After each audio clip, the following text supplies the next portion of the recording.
In today's episode, we're going to review my 2022 Tundra 600 Ace.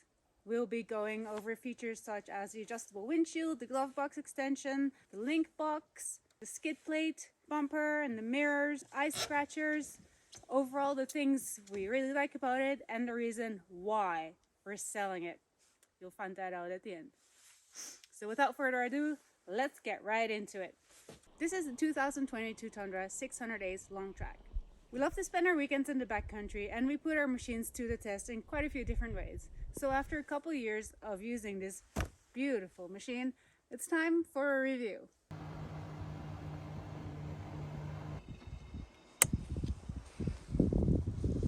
The reverse on this machine is with lever compared to on the Skandix, where it's the start button actually that you push again to go reverse. Here on this machine, you pull the lever and then back to your machine. Another great feature of this machine is the throttle. It's electronic and it turns around. So say you're starting to get a sore thumb, or you're in a situation where you just really want to access it from here, you can turn it around to wherever you need it to be. And it doesn't just turn while you're driving with it. You kind of have to give it a bit of a push, which is perfect and great.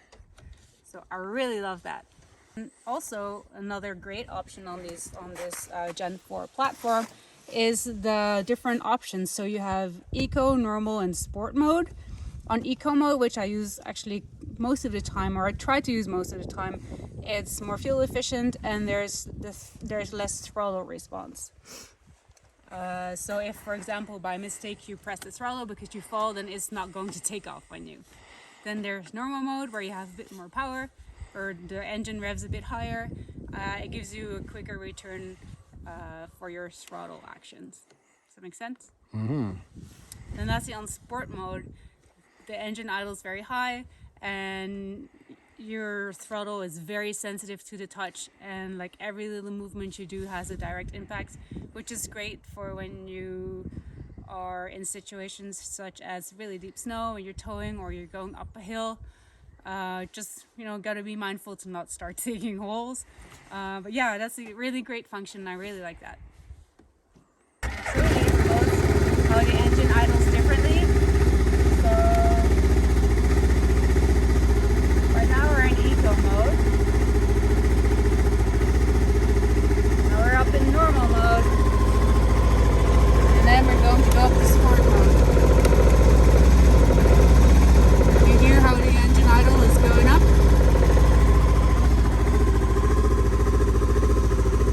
The electronic display is very handy also.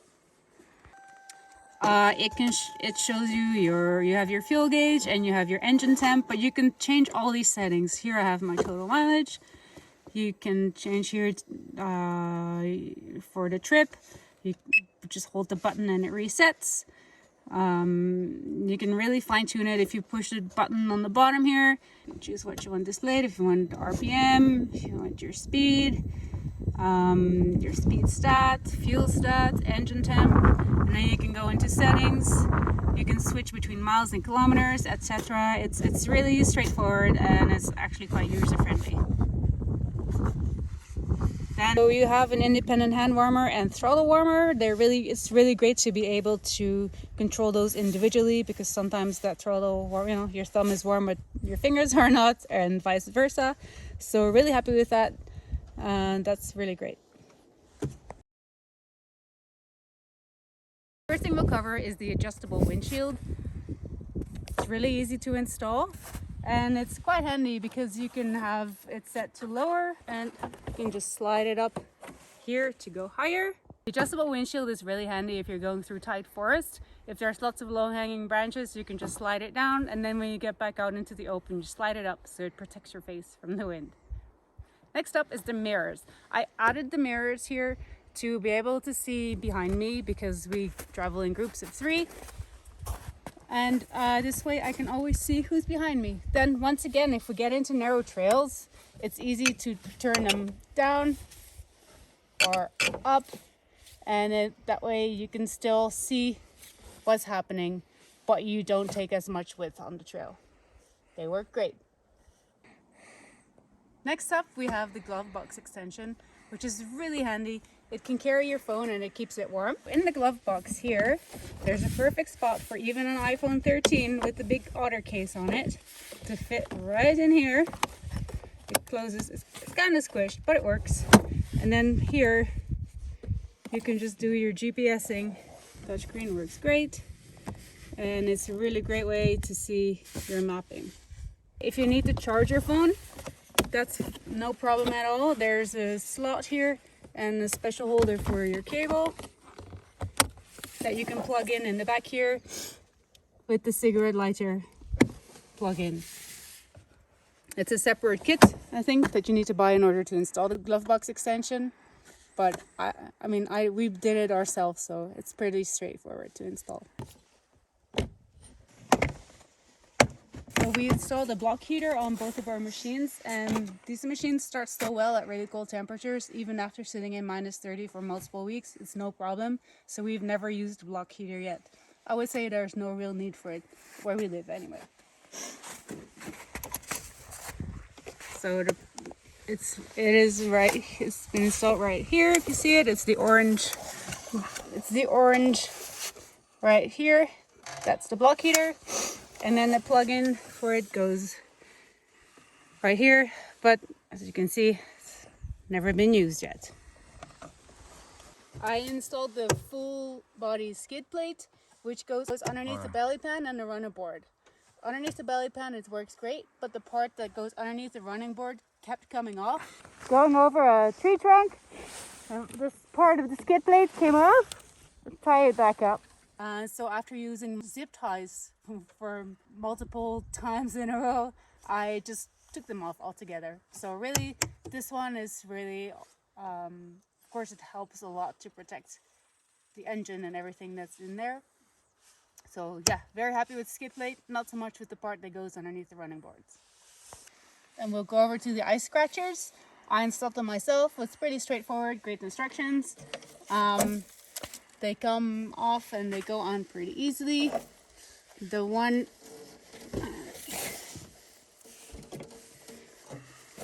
issue I do have is that on the other side, this little part came off, but I mean, it still goes through the ice and it still creates that fine snow dust. So that's no problem. The Linq box. These are very expensive. We splurged on it because it's something that attaches really solidly to the snowmobile and we kind of wanted to try it out. I don't know why they made it the shape it is. It's really rounded off here. I had put the bumper on already and I feel there's a lot of lost space between the box and the bumper. I use this here to put my snowshoes sometimes, but I think a square option would have been better. Otherwise, it's quite easy to open. There's a rubber gasket here that kind of keeps water and snow out. It's not perfect. I do have snow coming in. That could also be though because I added my own attachments on there. Okay, it's pretty big. You can hold a lot of stuff in there. I usually got ropes in there and mechanical kits and thermoses of tea, etc. My spare dry stuff. Then to lock it, actually, if you're in a busier place, there is a way, like a metal plate here where you can put a lock on it, which I've never used. These are just rubber grommets that hold everything together. I'm quite disappointed that there was no option to attach a shovel or an axe on the box, so I used some grabber handles so that I could attach my shovel and axe. One nice feature is that you can remove the box even with the bumper on. I was wondering about this when I bought the box, but yes, if you have the bumper installed, you can just unclip these two hooks here, and then there's some handles. It's kind of full, but there you go. It comes right off, and then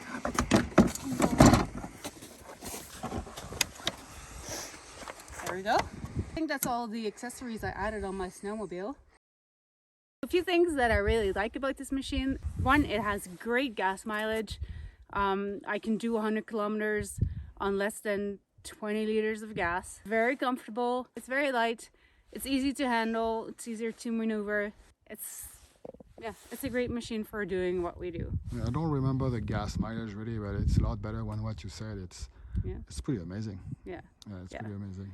Yeah, it's pretty amazing. Actually, like on a full day where the 2-stroke would need a full jug of gas, I would still show that only 1 out of 10 bars were used. But we did talk together about the fact that maybe those bars could be a trick, because it seems like all of a sudden it goes down really quickly. Maybe they want to make it look good by leaving the 8 out of 10 bars full until your tank is half empty, and then all of a sudden it starts going down. But still, the gas mileage is really great, and it's also a very quiet machine. Because we measured by refilling at night. And I know when I was refilling at night, it was just amazing.